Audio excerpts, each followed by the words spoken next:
Bonjour à tous et bonjour à toutes et bienvenue dans cette nouvelle vidéo qui va porter sur l'intelligence artificielle. Évidemment, l'intelligence artificielle bouleverse notre quotidien, elle bouleverse notre quotidien dans notre vie privée, familiale, elle bouleverse aussi notre quotidien au travail avec des automatisations de tâches, avec de l'aide à la prise de décision, évidemment l'IA générative, ou encore le deep learning.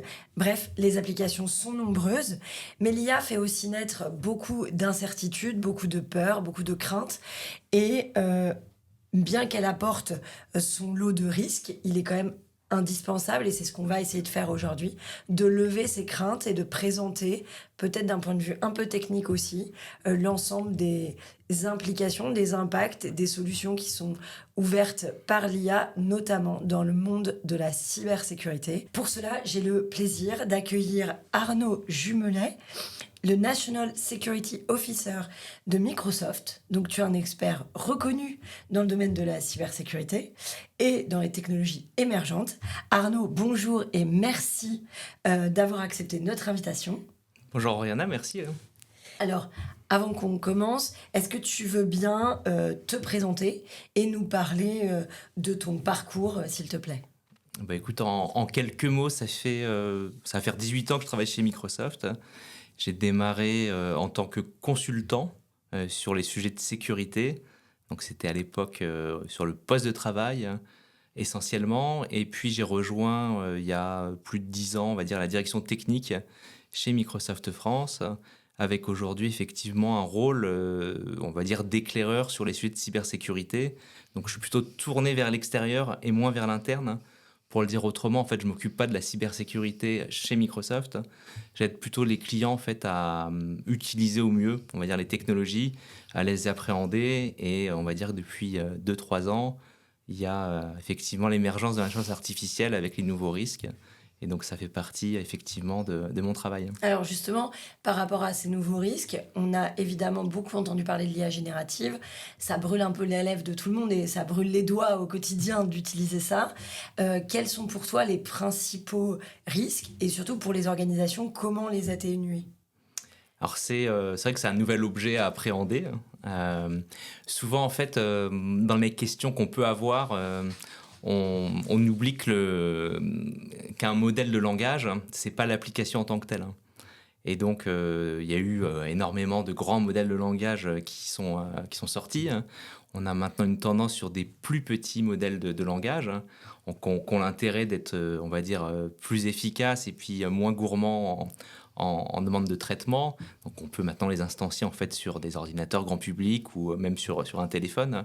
Et donc ça permet d'avoir des nouveaux cas d'usage et puis d'être dans des modes même, on va dire, déconnectés. Mais il ne faut pas oublier que le modèle en tant que tel, en fait, va avoir cette capacité de générer des mots ou des images. Donc c'est système, on va dire, probabiliste.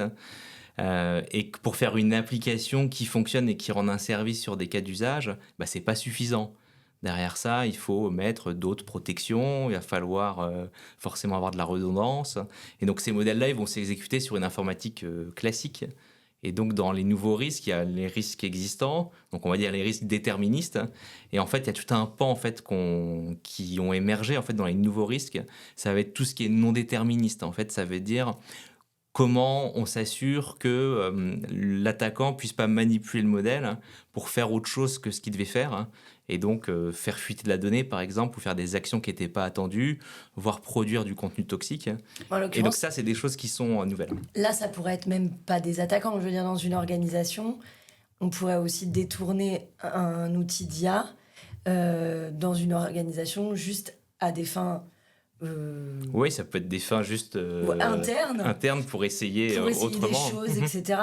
On va venir, c'est parce que je veux pas qu'on empiète un peu trop sur la sécu, je veux qu'on en parle après, mais Donc là, ce que tu dis, c'est que finalement, on est passé de modèles d'IA qui étaient finalement assez limités parce ils nécessitaient une telle technologie, une telle disponibilité de la ressource que c'était pas accessible au grand public. Aujourd'hui, on l'a vu, évidemment, avec l'émergence de ChatGPT et autres. On peut aussi parler de Mistral. On voit des choses qui sont beaucoup plus accessibles au grand public. Donc là, c'est ce que tu expliques, c'est de dire que finalement, c'est passé d'une échelle un peu private à quelque chose de très ouvert, accessible à tous pour un moindre coût finalement. Mais de ce que je comprends, dans ta réponse finalement, tu dis nouveaux usages égale nouveaux risques. Et finalement, on a les risques de base se déplacent aussi sur l'utilisation de cet outil. Bon, Parce que le détournement de finalité ou le détournement de l'usage, on peut l'avoir sur à peu près tous les outils. Donc en fait, on a le même sur l'intelligence. En fait, c'est plus les techniques d'attaque ou les risques qui sont... les finalités sont les mêmes. Hein. C'est-à-dire que en termes de conséquences qui seraient nuisibles, c'est un peu les mêmes. Hein. Oui. Par contre, la façon d'y arriver, hein, c'est un peu c'est nouveau. Et en fait, dans les équipes, il n'y a pas forcément les compétences pour appréhender ces nouvelles façons finalement de détourner, d'arriver à ses fins en fait pour détourner l'usage. Donc ça, c'est quelque chose qui est nouveau. C'est-à-dire qu'avant, on était plutôt sur des méthodes un peu classiques où il y avait des failles, des vulnérabilités et on appliquait un correctif. Là, parfois, c'est beaucoup plus compliqué d'appliquer un correctif en étant sûr que ça va fonctionner dans 100% des cas. On est sur un objet où, en fait, comme c'est non déterministe et que c'est non explicable, on est toujours dans le fait de vivre en fait avec un niveau de risque dit acceptable. Hein. Et donc il n'y a jamais de garantie. C'est la sécurité, il n'y a jamais de garantie absolue, hein, mais c'est encore plus criant là en fait dans le sens où à la fois les technologies elles évoluent vite, les modèles sont mis à jour hein, fréquemment, et donc il y a toute une batterie de tests à faire régulièrement. Il faut surveiller l'usage qui est fait, et donc dans l'entreprise c'est pareil en fait quand les gens vont utiliser ces outils, il y a besoin aussi de surveiller finalement les demandes qui sont faites, les sorties qui sont produites, s'assurer que on maîtrise toujours ce qui est fait et l'usage qui est derrière. Ça, c'est des choses qui sont un peu nouvelles. Hein. On avait parfois tendance à mettre en place un outil et là, il faut vraiment le faire en continu. Et lorsqu'on met des nouvelles versions de l'outil, il faut également regarder que ça fonctionne comme attendu, qu'il n'y a pas de régression. Et donc, on le voit bien dans les usages, des choses qui ne nous semblaient pas accessibles avant, ça ne marchait pas. Quelques mois plus tard, ça se met à fonctionner. Des erreurs factuelles qui étaient faites, elles sont plus faites. Au tout début, je me rappelle quand on regardait ces modèles de langage, on disait c'est pas terrible, ça répond pas bien. On demande si les œufs de vache, ils ont un goût qui est savoureux et ça va répondre que oui. On va demander une opération mathématique et un truc simple, il sait pas le faire. On va demander il y a combien de voyelles dans, je sais pas, tel mot, dans fraise par exemple, il est pas capable de le dire. Et donc ça, c'est des choses qui, au fur et à mesure des mois, en fait, s'améliorent. Et donc il y a besoin finalement il y a pas mal de certitudes qui tombent en fait assez régulièrement, donc il y a ce besoin en fait de faire de la veille un peu en continu, et c'est le cas aussi pour la détection des attaques en fait. Donc ce que tu dis, c'est que finalement l'implémentation de l'outil, c'est un projet en mode projet pour toujours tant qu'on utilise l'outil. Il y a pas mal de choses à prendre en compte en fait. Il y a déjà le choix du modèle. Ouais, donc, quel modèle on va prendre? Et aujourd'hui, il y en a énormément. Hein. Quand on regarde les plateformes Hugging Face, on compte plus le nombre de versions de modèles en open source. Sur la plateforme Azure, on donne la capacité à choisir parmi plus de 1800 modèles. Et la majorité sont en open source. Donc, c'est déjà énormément de choses à regarder et à benchmarker pour voir qu'est-ce qui est acceptable ou pas. Donc ça, c'est un premier point. Et puis une fois qu'on a choisi un modèle, dans tous les cas, c'est pas suffisant. Hein. Il faut mettre derrière des rails de sécurité. Il faut s'assurer que c'est cadré. Hein. Et donc on déploie pas un modèle sans protection additionnelle. Et donc là, pareil, en fait, il y a d'autres outils pour sécuriser ces modèles qui sont un peu nouveaux en fait. Hein. En fait, de détecter si le modèle produit pas du contenu toxique, détecter si quand on parle avec le modèle, il n'y a pas une tentative finalement de le manipuler. Est-ce que l'utilisateur n'est pas en train de jouer un jeu de rôle pour forcer le modèle à agir différemment? Est-ce qu'on n'est pas en train de finalement embrouiller le modèle dans le jeu de questions-réponses pour qu'il perde le fil de la discussion et le forcer à faire un truc qu'il ne devrait pas faire?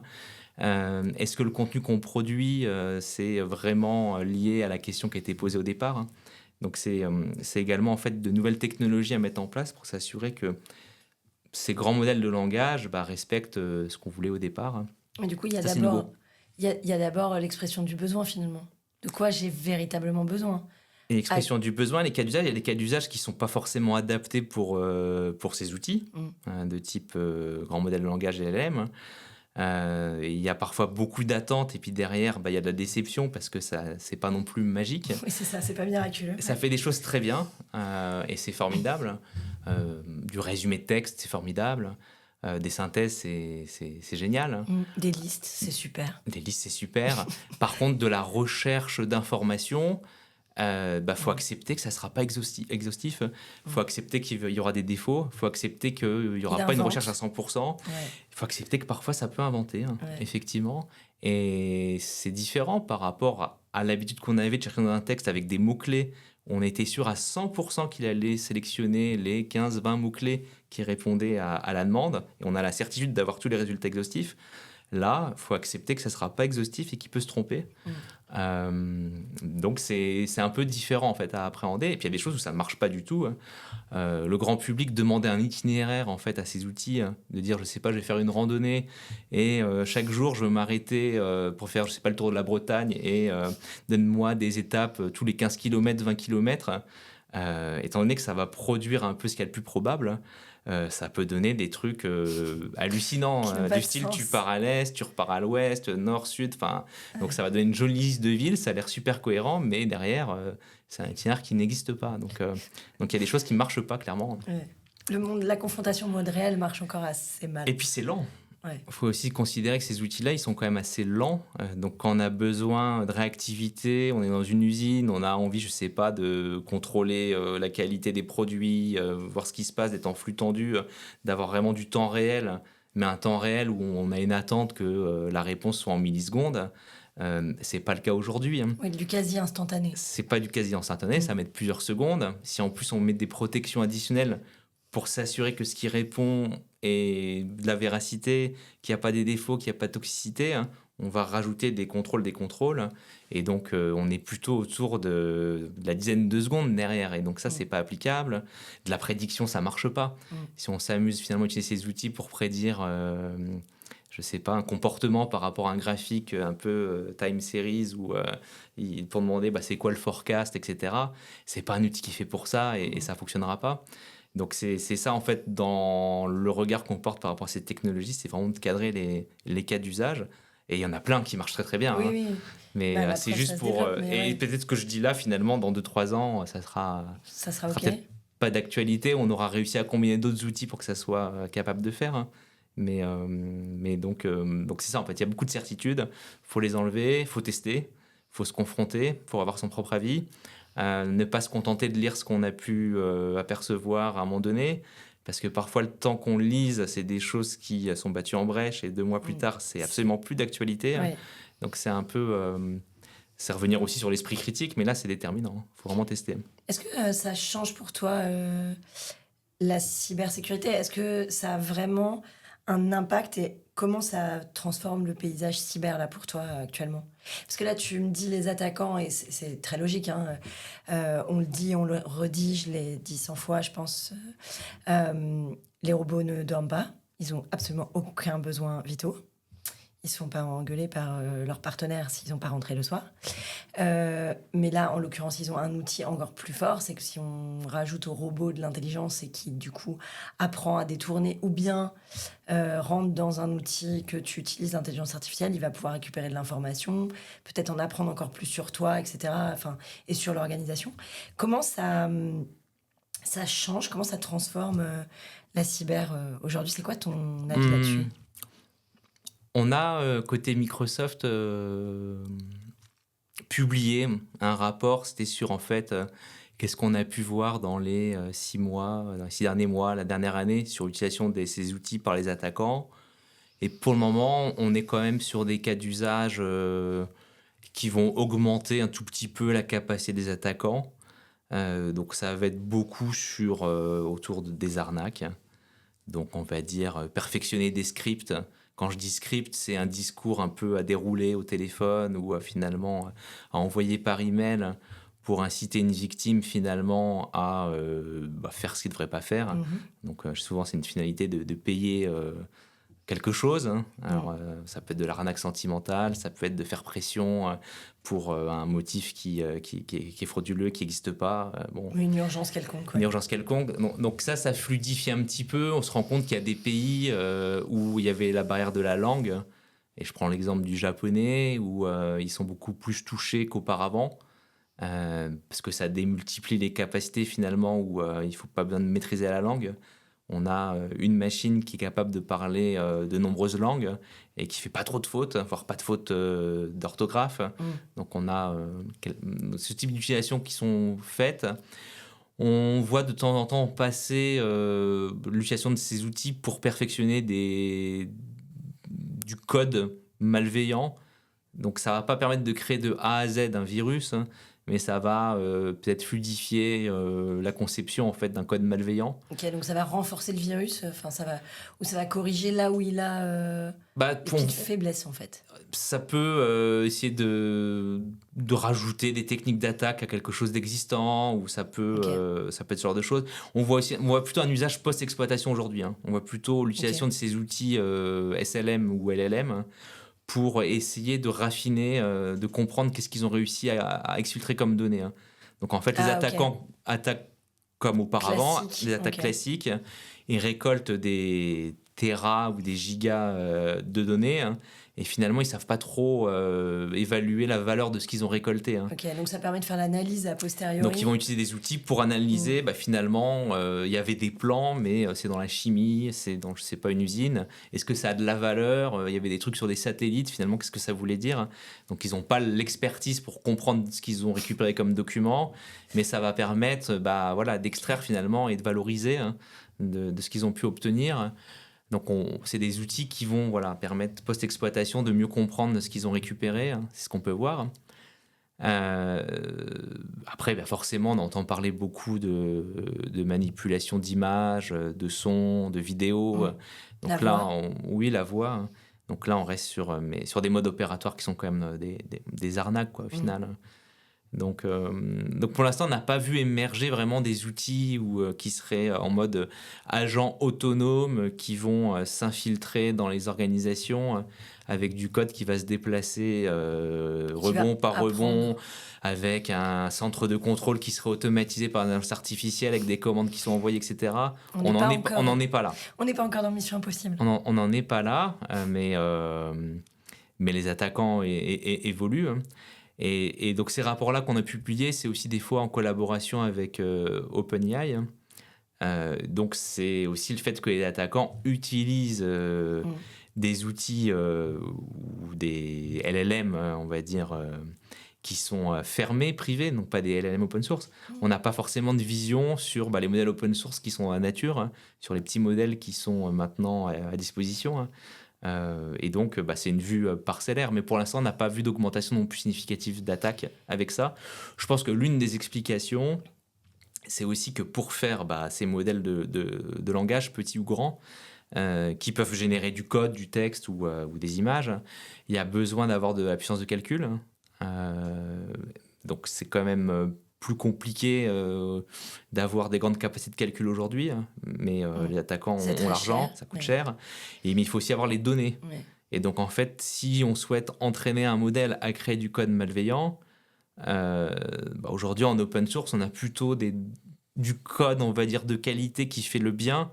On a moins en quantité du code open source qui fait des attaques et des virus. Donc peut-être qu'il y a aussi cette limite aujourd'hui, c'est que pour entraîner ces modèles, il faut aussi beaucoup de quantité de données. Et on va dire aujourd'hui en données disponibles, il y a peut-être plus de données qui sont non toxiques que des données toxiques. Donc c'est peut-être pour ça aussi que pour l'instant, on n'a pas encore vu de grands modèles de langage produisant des choses malveillantes en quantité. Maintenant, une fois que j'ai dit ça, peut-être que ça va changer et que ils vont se fédérer entre eux pour faire quelque chose. Là, on a parlé un peu du côté obscur.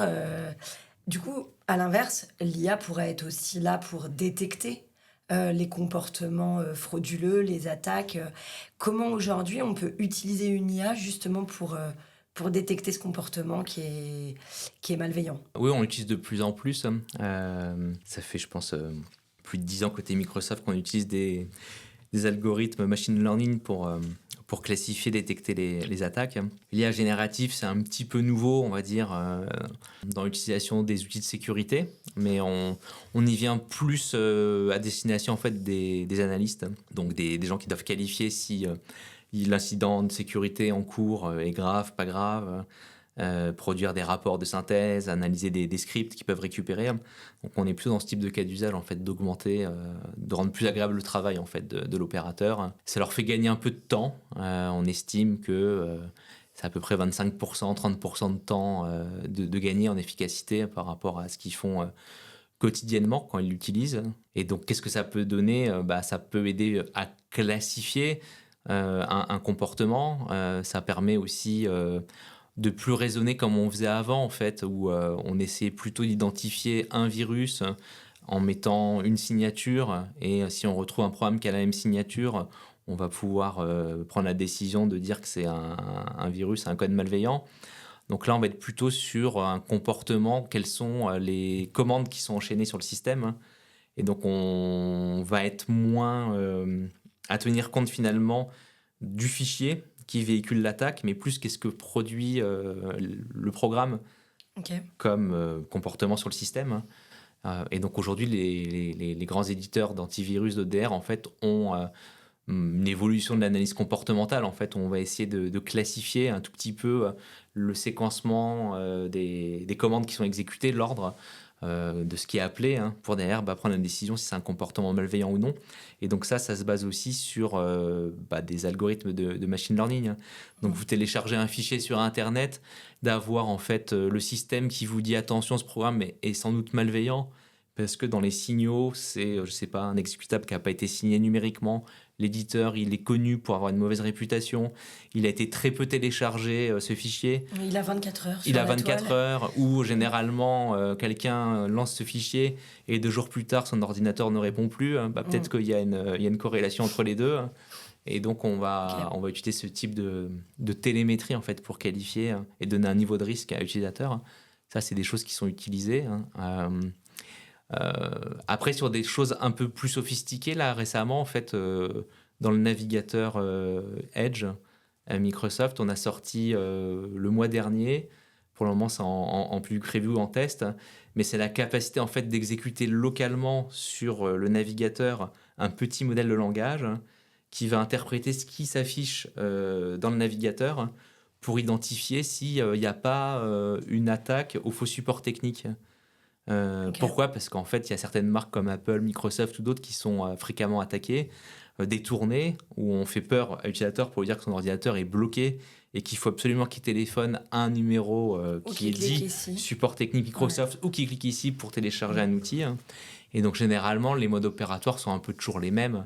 C'est anxiogène, c'est en plein écran, ça clignote de partout, il y a un numéro de téléphone. C'est bleu ou noir avec du rouge. Et donc en fait, en regardant le rendu et en essayant en fait d'identifier, de le classifier, ça permet en fait d'alerter l'utilisateur qu'attention, il est face à une attaque et que le contenu n'est pas authentique. Et pourquoi on le fait comme ça, c'est qu'aujourd'hui, en fait, les attaquants, au bout de 2-3 heures, ils changent d'hébergement, en fait.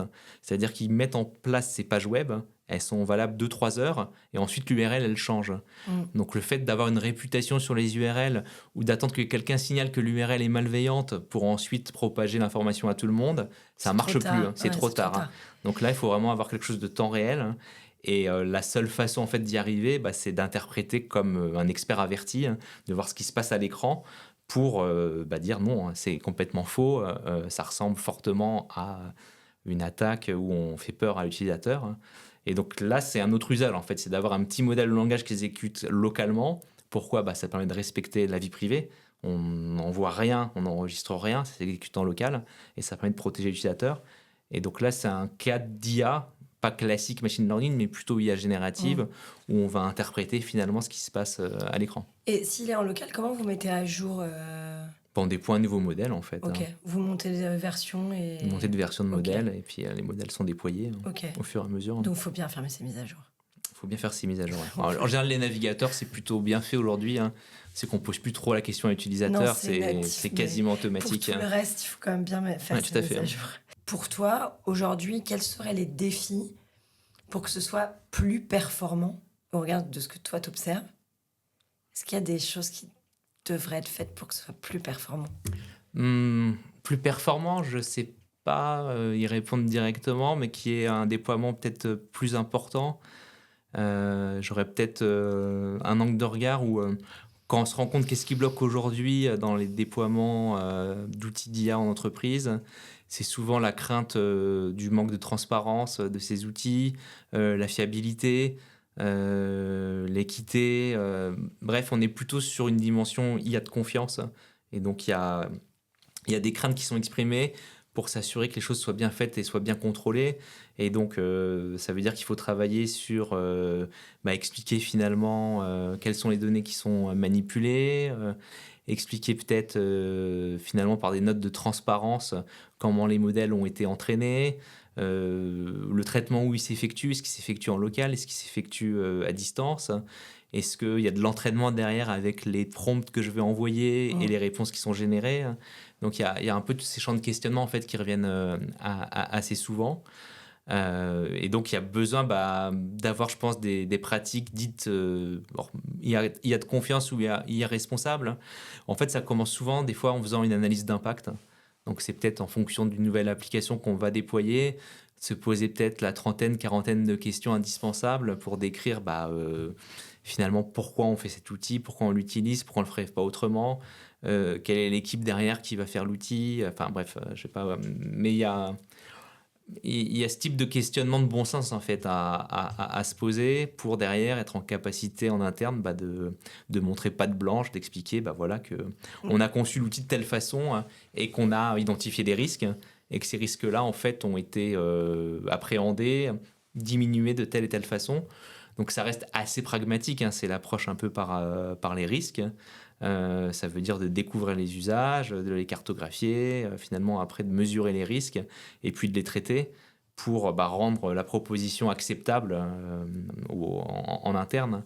Et donc c'est peut-être ça qui manque aujourd'hui comme approche. Mais on revient finalement à des choses qu'on connaît dans tout type de projet. Finalement, c'est pas nouveau comme méthodologie. Ça a toujours existé. Hein. C'est juste que c'est pas un réflexe de le faire, je pense. Donc face à un nouveau problème, on n'a pas le réflexe de reprendre des méthodes classiques. Ouais. Donc en fait, ce que tu dis, c'est on traite un peu l'outil IA comme n'importe quel outil et on se pose ces questions.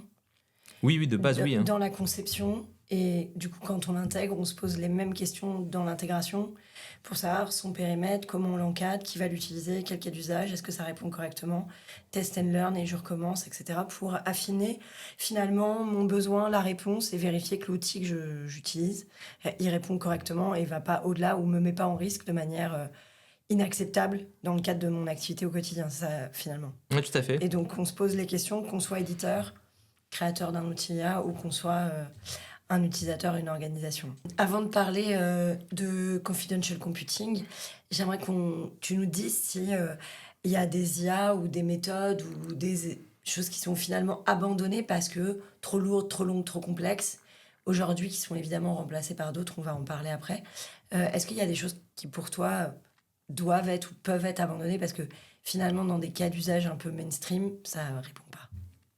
Je vais te faire une réponse à l'envers. C'est plutôt, en ce moment, on voit qu'il y a plutôt des anciennes méthodes en fait qui reviennent avec pas mal d'intérêt. Donc c'est tout ce qui est intelligence artificielle qui permettait de faire du NLP, donc de la reconnaissance de langage, donc des choses un peu plus traditionnelles qui reviennent en force parce que c'est efficace. Beaucoup plus rapide en fait que des petits modèles de langage et les grands modèles de langage, quand parfois on a juste besoin de vérifier ou de classifier un texte ou de regarder qu'est-ce qui a été exprimé en fait dans le texte. Donc on revient finalement à des approches un petit peu plus mesurées où on arrête d'appliquer à tout va en fait des modèles de langage. On est plutôt sur des choses un peu hybrides où on va utiliser des modèles de langage dans certaines tâches et puis des choses qui étaient plus maîtrisées pour interpréter le langage, avoir la sémantique, essayer de faire des catégories, classification de ce qui est exprimé dans un texte, de revenir sur des méthodologies un peu plus classiques. Donc Les choses qui étaient abandonnées au profit finalement des modèles de langage reviennent un petit peu plus avec d'intérêt, hein. Et donc tout ce qui est NLP, reconnaissance de texte, vision assistée par ordinateur, hein, ça c'est des choses qui reviennent depuis quelques mois, hein, avec intérêt. Donc finalement, c'est un peu de l'hyper-expertise de cette IA sur un usage très spécifique. Bon, on essaye, je pense, d'optimiser au mieux. On se rend compte aussi que on a besoin, sur certaines tâches, de déterminisme et de s'assurer que ça répond bien dans la plupart des cas, que ce soit pas trop lent non plus, Et que ce soit sûr, soit pas trop coûteux. Et donc, on a plutôt une approche hybride en fait par rapport à ce qu'on fait. Donc, à la fois, on a des modèles qui sont dits General Purpose Technology, hein. Donc, ces grands modèles de langage qui peuvent faire plein de choses très intéressantes, comme de la traduction de texte, etc. Et donc, ça, c'est hyper pertinent des fois pour orchestrer et même découper du raisonnement en plusieurs tâches, faire une planification de ce qu'il faudrait faire. Mais ensuite, sur l'action à proprement parler, c'est peut-être trop coûteux finalement d'utiliser ces grands modèles pour faire juste une classification qu'on pourrait faire avec des modèles beaucoup moins coûteux. Et beaucoup plus simple du coup. Tout à fait. Pour parler de confidential computing, aujourd'hui ça joue un rôle clé dans les applications d'IA. Comment ça fonctionne concrètement et comment Microsoft l'intègre? Est-ce que tu peux nous en parler? Il y a un besoin quand on fait de l'IA de protéger en fait les données qu'on va utiliser pendant l'entraînement. Dans les risques, on se rend compte qu'un des risques qui est montré, c'est l'empoisonnement des données en fait durant l'entraînement. Et donc il y a nécessité en fait d'avoir un contexte sécurisé pour s'assurer que ça soit étanche et que tout ce qui se passe à l'intérieur de l'enclave soit vraiment sécurisé de façon hermétique et que les gens n'aillent pas changer les données de ce qui se passe. Donc ça, c'est un contexte en fait qui est important comme cas d'usage. Et puis à le côté derrière, une fois que le modèle a été entraîné pendant des centaines de jours, derrière le modèle, il a de la propriété intellectuelle. Donc une entreprise qui va vouloir affiner son modèle, faire du fine-tuning, il va mettre ses données entreprises, son IP dans le processus d'entraînement. Le résultant, il y a quand même de la connaissance de l'entreprise. Et donc ce modèle qui a été long à entraîner, on n'a pas envie qu'il soit détourné ou exfiltré. Et donc on n'a pas envie qu'on exfiltre la connaissance du modèle. Et donc il y a un enjeu finalement à ce que le modèle, quand il s'exécute, soit bien sécurisé. Et donc en fait l'approche confidential computing, ça vise finalement à dire on va faire le traitement dans un environnement sécurisé où il n'y a que le code que j'ai défini comme ligne de confiance qui va s'exécuter. Et donc, dans le serveur, toute la mémoire va être chiffrée. Il n'y aura que le processeur qui va pouvoir déchiffrer la mémoire vive. Et donc, ça a pas mal de vertus. C'est quand on est dans un scénario entreprise où je vais déployer des serveurs, finalement, la sécurité physique importe peu. C'est-à-dire que si mes serveurs ne sont pas très bien sécurisés physiquement, j'ai la garantie que si quelqu'un vole le serveur ou arrive à inspecter ce qui se passe en mémoire, il ne va pas être en capacité de modifier le comportement du modèle, ni de voler le modèle. Oui, ni de déchiffrer finalement. Ni de déchiffrer. Donc ça, c'est une garantie importante. C'est très important aussi pour le cloud. Quand on n'a pas confiance dans le fournisseur de cloud ou qu'on se dit que si jamais il y a un État-nation qui arriverait à infiltrer un fournisseur de cloud, qu'est-ce qu'il pourrait faire? Donc c'est aussi avoir ces garanties-là. Et donc comment ça marche? C'est un peu l'idée d'avoir un peu comme une boîte noire où finalement on fait confiance qu'au matériel. Et donc quand je dis matériel, c'est je fais confiance finalement au processeur, je fais confiance à la carte graphique. Le processeur et la carte graphique me garantissent que tout ce qui se déroule dans le traitement, il n'y a que ces deux éléments matériels qui peuvent finalement agir dessus. Et donc, j'ai la garantie que quelqu'un externe à ce matériel ne puisse pas aller voler mes données. Donc ça, c'est intéressant parce que je n'ai pas besoin de redévelopper mes logiciels. En fait, ces technologies-là, elles fonctionnent avec n'importe quel langage de programmation, avec n'importe quel système d'exploitation, on va dire, récent. Et donc, je n'ai pas à redévelopper différemment, je n'ai pas à utiliser des nouveaux algorithmes. Donc, c'est l'intérêt, c'est pour ça qu'il y a pas mal d'engouement en fait, sur ces technologies-là. Les GPU dits confidentiels, c'est relativement nouveau. Hein. C'est à peu près 1 an et demi. Hein. Donc, on commence finalement à avoir des premiers cas d'usage où sur des modèles de langage de taille modeste, je vais pouvoir l'instancier sur ce type d'équipement et je vais avoir la garantie, finalement, quand je vais envoyer mes prompts entreprises dans du matériel, c'est vraiment une sécurité de bout en bout où le chiffrement, il est fait sur mon appareil. Je m'assure qu'à l'autre bout du tuyau, c'est du matériel qui est authentique, qui n'a pas été modifié. Et donc, j'ai la garantie que le modèle qui va être instancié, si j'ai confiance dans ce modèle, bien entendu, que le modèle de base, il ne va pas exfiltrer mes données. Ça n'empêche pas le fait de choisir ces logiciels et de s'assurer que les logiciels que j'exécute sont dignes de confiance et qu'ils sont bien faits, qu'ils sont bien conçus. Oui. Mais si jamais quelqu'un a la main sur le matériel, il ne peut rien faire. Et donc ça, c'est intéressant. Oui, c'est rassurant en fait. Alors, même si ça paraît une solution presque idéale, ça doit quand même pas être donné, j'imagine. Aujourd'hui, il doit y bien avoir des freins sur cette techno parce que, j'ai en tête, par rapport à des organisations déjà de taille conséquente en fait, pour porter ce type de projet. Aujourd'hui, il y a peu de freins techniques sur ces sujets. En termes de performance, on a peut-être une pénalité qui est autour de 5%. Donc c'est anecdotique. C'est un peu comparable au chiffrement des disques durs aujourd'hui. C'est-à-dire qu'on ne se pose plus trop la question sur un appareil si mes données sont chiffrées ou pas. On ne se rend pas compte au démarrage de l'ordinateur s'il est plus lent ou pas. Donc on est un peu dans cet ordre d'idée-là. Donc non, sur les dernières générations, il n'y a plus trop d'impact sur la performance. Maintenant, sur les plateformes comme Azure, il n'y a pas de surcoût non plus à utiliser la technologie. C'est-à-dire qu'il n'y a pas de prix premium à utiliser. Non, mais mon point, c'est plus qu'à partir du moment où je vais utiliser, je vais rajouter à ce modèle mes données, faut qu'elles soient prêtes. C'est-à-dire qu'il y a quand même pour les organisations un temps incompressible de la préparation de leur propre jeu de données, pour qu'il y ait des choses qui soient de qualité à intégrer à ce modèle et que la réponse qui me soit donnée, elle soit adaptée à mon organisation. Oui, tout à fait. Parce que, il faut préparer les données. Ça, c'est ça, pour moi, cette préparation de données, elle peut quand même être un petit peu vue comme un frein, parce que il faut avoir de la compétence en interne, il faut identifier la qualité. Faut identifier la donnée, il faut être sûr qu'on l'ait, il faut qu'elle soit de qualité, faut arriver à la structurer. Il y a quand même un certain nombre de choses dans l'organisation. C'est en ça que je vois des freins, pas d'un point de vue ni financier. Oui.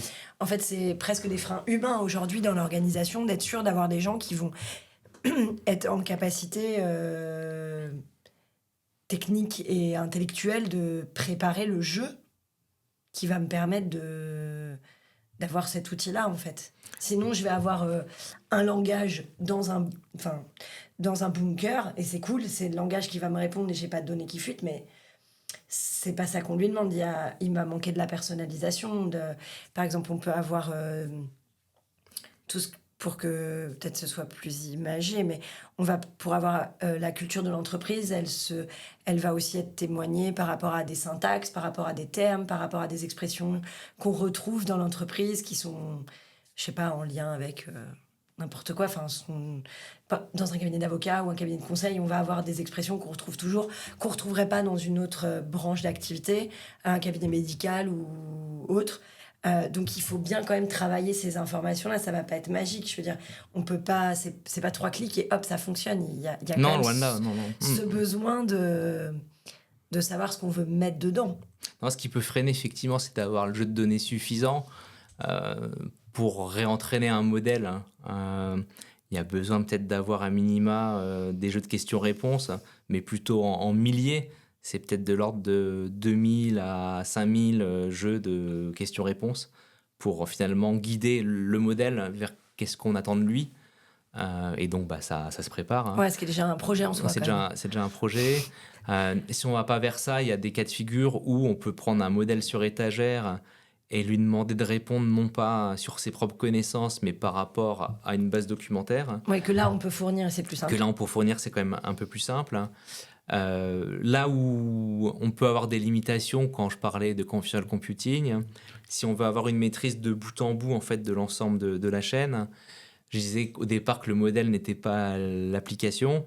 Et donc, derrière, en fait, il faut aussi que les mécanismes de sécurité puissent s'exécuter en fait, dans ces modèles-là. Et donc, ça veut dire qu'il faut mettre toute la chaîne, en fait. Donc, c'est-à-dire le vérificateur pour vérifier si ce que va raconter le modèle est probable par rapport à la question posée. C'est des vérificateurs qu'il va falloir mettre également dans ces enclaves et dans ces architectures. Regarder la toxicité du contenu. Si je veux avoir quelque chose de maîtrisé de bout en bout qui ne sorte pas à l'extérieur, il va falloir que je réinternalise en fait dans mon application. Et donc, c'est peut-être la difficulté, c'est qu'aujourd'hui, quand on fait une application qui est multi-agent avec différents composants, souvent les couches de sécurité, on va les utiliser sous forme d'API. Si jamais on veut avoir la maîtrise complète dans quelque chose de fermé, hermétique comme une boîte noire, il va falloir mettre en fait tous ces éléments dedans. Ouais. Et donc, l'architecture va grossir et donc la complexité, elle est là en fait. Et le coût aussi peut-être. Et le coût peut-être. Oui, parce que l'API coûtera toujours moins cher que d'avoir que de fois réinventer soi-même. Ouais. Des fois, c'est moins cher d'avoir une plateforme qu'on utilise plutôt que de refaire ça soi-même. Donc, c'est peut-être ça un petit peu l'équilibre à trouver.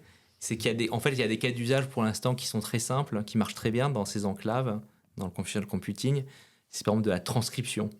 Finalement, je vais déposer un fichier audio et je vais prendre un petit modèle qui va m'aider à comprendre l'audio pour le remettre sous forme de texte. Dans le détournement de l'usage, en fait, il y en a peu, parce que le modèle, il fait qu'une chose, c'est de traduire de l'audio en texte, et il va rien faire d'autre. Il va pas faire d'action extérieure, il va pas se connecter à Internet, il va pas mettre à jour une base de données. Donc finalement, les garde-fous que je vais mettre autour du modèle, il y en a pas tant que ça à mettre. Oui, et donc ça fonctionne bien, parce que le cas d'usage, il est bien cadré. Ouais. Mais des choses plus complexes, où on est en mode multi-agent, etc., et ben là, il y aura besoin de mettre des garde-fous. Il faut que les garde-fous rentrent dans cette architecture. Et c'est là où on n'y est pas encore, en fait. Ok. Aujourd'hui, on peut parler un peu de Zero Trust. Oui, c'est toujours d'actualité. Zero Trust, c'est la défense en profondeur qui a été revue et visitée avec d'autres termes. Mais oui, c'est toujours important. C'est une approche. Et du coup, comment t'inscris l'IA là-dedans ? De la même façon, je pense que dans le Zero Trust, l'idée, c'est de faire confiance à aucun élément. Donc, c'est tout le monde est suspect. De vérifier en continu, en fait, ce qui se passe. Donc, c'est pour l'IA, c'est de vérifier déjà le modèle qu'on veut utiliser, de regarder son identité, regarder si il est toujours intègre par rapport à quand on l'avait qualifié, qui était bon pour le cas d'usage, de s'assurer qu'il n'a pas été modifié, que les poids sont toujours les mêmes. Ça va être de vérifier également les requêtes qui sont faites par les utilisateurs. Donc, quels sont les prompts qui sont envoyés, les vérifier, les réponses qui sont générées. Et donc, on est vraiment dans la même philosophie. En fait, c'est de regarder le contexte d'accès. Est-ce que l'appareil de l'utilisateur, il est en bon état de santé ? Est-ce que l'utilisateur, il est authentifié de façon forte ? Est-ce que les contrôles de sécurité que j'ai mis en place sont toujours effectifs ? Donc, on est dans cette approche de vérifier en continu que ce qui a été défini est toujours en place. Donc, sur les outils d'IA, c'est la même philosophie finalement. On va être dans une architecture multi-agent, mais il va falloir, en fait, avant qu'un agent se connecte à un autre composant, authentifier que la destination est la bonne. Par exemple, ça, c'est un exemple. Et vérifier l'intégrité. Donc, on est dans la même philosophie. Et est-ce que l'outil d'IA permettrait... Enfin, un outil d'IA pourrait permettre cette vérification ? Oui, ça peut automatiser, effectivement. On peut utiliser un outil d'IA qui permettrait d'analyser les logs qui sont générés. Parce que c'est dans les logs qu'on a les premières traces, ou en tout cas qu'on va avoir les premiers comportements suspects. Du coup, est-ce qu'on pourrait dire que de ce point de vue-là, le Zero Trust pourrait être renforcé par l'intelligence artificielle si on le met à cet endroit-là ? Oui, tout à fait. On l'utilise déjà côté Microsoft. On revendique aujourd'hui, si je prends une application comme Teams, chaque mois, il y a 450 millions d'utilisateurs qui utilisent ce système-là. Et donc, avant d'utiliser le système, il faut s'authentifier. Et donc, en fait, la brique d'identité qui est mise en place va regarder en fait les comportements de connexion suspecte et les bloquer. Donc les tentatives de mots de passe, etc., qu'on va détecter. Il y a un bruit sur Internet qui fait que chaque jour, il y a plus de 600 millions de tentatives de mots de passe qui sont bloqués par la plateforme. Et donc ça, pour que ça passe à l'échelle, on utilise des outils d'IA pour détecter, pour détecter en fait les choses un peu suspectes et étonnantes. Donc oui. c'est assez clairement d'actualité, c'est quelque chose qu'on utilise. Donc non, le Zero Trust, non, ça continue. Je pense que il y a eu beaucoup on va dire, de publications qui ont été faites sur ce sujet. Hein. Après, il faut l'appliquer sur les dimensions aussi de la donnée. Ça, on ne l'a pas abordé, mais c'est un peu la même chose, c'est que finalement, avec ces outils qui permettent d'interpréter la donnée, donc les attaquants ont bien compris à quoi ça pouvait servir. Hein. Côté défenseurs et entreprises, il y a aussi le besoin de bien compartimenter les données et de revoir les droits d'accès, les permissions. Et donc, il y a des projets qui sont menés en ce moment pour finalement classifier les données, leur mettre des étiquettes de sensibilité, peut-être de dire que certaines données ne doivent pas être utilisées en dehors de l'entreprise, on va les chiffrer, on va peut-être interdire le fait d'utiliser un modèle de langage tierce pour les manipuler. Et puis pareil, si je mets de la donnée qui est confidentielle, faire en sorte que quand la réponse est générée par ce type d'application, qu'elle soit étiquetée de la même façon, en fait, hein, de prendre le document le plus sensible de bout en bout. Hein. Mais du coup, ça veut dire aussi que derrière ça, tu as des projets finalement de qualité de données. Enfin, on revient toujours au même, en fait. Hein, flaguer la donnée, bien se poser la question de qui a accès, pourquoi, comment. Et ça, on le voit avec l'IA comme avec le reste. Enfin, Oui. C'est vraiment appliquer les bases de la cyber à un projet IA comme pour les autres projets, en fait. Oui, tout à fait. Hein, tout à et fait, donc, hein. c'est l'outil comme un autre outil, finalement, pour toi. Oui, exactement. On traite ça va juste manière. Des fois amplifier des fois les craintes qui sont exprimées, c'est que ça va amplifier la dette technique. C'est-à-dire que l'entreprise a un existant, ça a vécu, ça fait 15 ans qu'il y a des partages de fichiers, il y a des permissions qui ont été mises il y a longtemps, plus ou moins tout le monde a accès à de la donnée, mais c'est tellement enfoui dans des répertoires et sous-répertoires et des sites que personne n'utilise qu'on oublie que la donnée est là. Avec ce type d'outil, en fait, on va pouvoir indexer et l'interpréter mieux, cette donnée. Et on va d'un coup découvrir qu'on a accès à des choses très confidentielles. Mais ça ne fait qu'exacerber, en fait, la technique qui est là. Et, en fait, c'est quelque chose qui est déjà là, qu'on n'a pas juste fait remonter. Quoi. Exactement. Est-ce que toi, tu vois des compétences vraiment essentielles pour les consultants ou l'ensemble des collaborateurs qui travaillent sur des questions cyber au regard des outils d'IA? Est-ce qu'il y a des compétences spécifiques vis-à-vis de l'IA que toi, tu identifies sur lesquelles tu inviterais à travailler? On a identifié qu'il y a des nouvelles compétences autour de ce qu'on évoquait au début, tout ce qui est red teaming. Donc en fait, red teaming, c'est finalement dans une entreprise payer des gens à attaquer l'entreprise. Oui, on précise. À attaquer l'entreprise elle-même pour qui travaille. Hein, dans un cadre éthique, légal et qui est défini, mais c'est en interne. Pas Hein. attaquer les autres. C'est ça, exactement. Ni ses concurrents. Non, en interne, purement en interne. Et donc, il faut revoir ces compétences-là aussi, parce que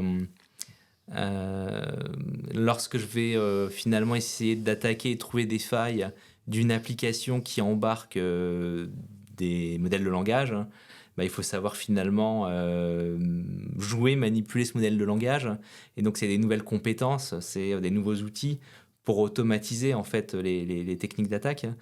Donc maintenant, il y a des frameworks en fait qui permettent de faciliter ça. Okay. Côté Microsoft, on a monté en 2018 une équipe de red teaming basée sur l'IA en fait. Hein. Et donc au fur et à mesure qu'on a développé les outils Copilot chez Microsoft, on a dû étoffer les outils. Et donc il y a un outil qu'on a mis en open source en avril 2024 qui s'appelle Pirit. C'est un outil d'identification des risques sur l'IA en Python qui est téléchargeable, qu'on utilise pour nos propres usages. Donc on le met à jour en continu, hein, mais qui a le mérite d'être utilisable par n'importe qui parce que c'est en open source et que ça fonctionne avec n'importe quel modèle de langage, qu'il soit en local ou à distance via API. Hein. Mais l'intérêt, c'est que ça vient avec des scénarios d'attaque et des méthodologies d'attaque qu'on peut automatiser. Et la philosophie, en fait, ça va être d'utiliser un modèle de langage pour attaquer une application qui a ce type de modèle de langage. Donc, en fait, l'idée, c'est que les modèles vont s'attaquer à un modèle pour en trouver les failles. Et on va donner des instructions, des objectifs pour dire il faut que tu forces l'application, je ne sais pas, générer des recettes de cuisine, alors que c'est simplement une application qui fait du support client. Et donc, l'outil va essayer de faire une discussion pour qu'à la fin, l'outil puisse sortir une recette de cuisine. Et on va utiliser un autre modèle pour dire est-ce que l'objectif a été atteint. C'est-à-dire par rapport à ce qui a été généré, est-ce que ça ressemble vraiment à une recette de cuisine. Et donc si oui, on va enregistrer finalement le prompt, qu'est-ce qui a été fait comme méthode, et puis on va le sauvegarder. Ce qui fait que peut-être qu'on va mettre à jour notre application pour dire ne réponds pas parce que tu n'as pas à faire ça. Et c'est pas le cas d'usage d'entreprise de faire une recette de cuisine quand on demande, je sais pas, sur un site marchand, quel est le choix de la meilleure tente pour mes vacances. Mais l'intérêt, c'est d'après de réessayer quand on va corriger l'application, voir si elle répond ou pas à ce type de requête. Et le jour où on met un nouveau modèle de langage, s'assurer qu'on est toujours protégé. Donc ça, c'est des nouvelles façons en fait d'appréhender cette chose-là. Mais il y a aussi tout ce qui est biais. Ça peut être de se dire, tiens, je suis tel utilisateur et finalement, je suis plus nord de la France, mais je suis dans l'est de la France. Est-ce qu'il me répond différemment? Je suis un enfant, je suis une femme. Est-ce qu'il me répond différemment? Je suis un homme de 50 ans. Est-ce qu'il me répond différemment? Donc regardez aussi s'il n'y a pas du biais dans les réponses. Donc il y a des batteries de tests finalement à faire dérouler. Et donc habituellement, on était sur un champ de la sécurité qui était pas sur l'éthique ni sur finalement les valeurs. On était plutôt sur de la confidentialité, de l'intégrité, de l'authenticité, donc des choses techniques. Et finalement, les deux doivent être combinés. Il faut également prendre en compte finalement, est-ce que le contenu il est biaisé, est-ce qu'il est toxique, est-ce que ça répond bien ou à côté, c'est quoi la qualité de la réponse. Et donc c'est des choses qui sont non déterministes, qui sont un peu plus compliquées à appréhender. Et il faut avoir des outils qui soient adaptés pour automatiser ce type de scénario. Et donc ça, c'est quelque chose qui est assez nouveau en fait dans les recommandations. Est-ce que, du coup, tu te dirais que finalement, une formation sur l'éthique, sur des méthodologies, ça pourrait être un plus? Oui, je pense que c'est un plus, je pense, de regarder un peu aussi la réglementation avec tout ce qui a été fait dernièrement sur les cas d'usage qui sont interdits, et puis finalement toutes les lignes directrices aussi maintenant qui sont établies pour dire quand je fais une application basée sur IA, c'est quoi la checklist à vérifier. Donc je pense que c'est ça qu'il faut s'imprégner. Et tu trouves que c'est un frein finalement, cette réglementation? Non, ça permet de bien cadrer les usages et de vérifier que tout est fait en maîtrise. Donc ça, c'est quelque chose côté Microsoft, on l'a mis à plusieurs fois, mais que c'était quelque chose qu'on encourageait, qu'on respectait par rapport à ce qui a été mis depuis maintenant en application, depuis quelques mois, avec les nouveaux cas d'usage qui sont interdits maintenant depuis février. Bon, qui n'étaient déjà pas trop déployés en Europe. Puis voilà, on va suivre jusqu'en 2026 les différentes lignes directrices. Oui. Est-ce que tu pourrais nous partager un cas d'usage pour lequel tu as développé, utilisé un outil d'IA qui t'a vraiment simplifié la vie? Pour toi, au quotidien, le tien à toi ou ton équipe, vraiment quelque chose où tu t'es dit là vraiment j'en ai marre de faire ça, il me faut un outil qui me remplace sur ces aspects. Moi je l'utilise plus dans un mode où taper sur l'ordinateur et manipuler la souris, au bout d'un moment en fait ça me fait mal aux mains, aux doigts, ça me fait un handicap et donc ça me fatigue le corps en fait d'utiliser toute la journée. Donc j'ai plutôt un usage où je viens avec mon contenu. C'est-à-dire que je vais utiliser feuille blanche Word ou mon outil de messagerie et je vais prendre le dictaphone en fait. Donc il y a maintenant des options d'accessibilité sur les téléphones ou les ordinateurs où on peut dicter finalement ce qu'on veut raconter.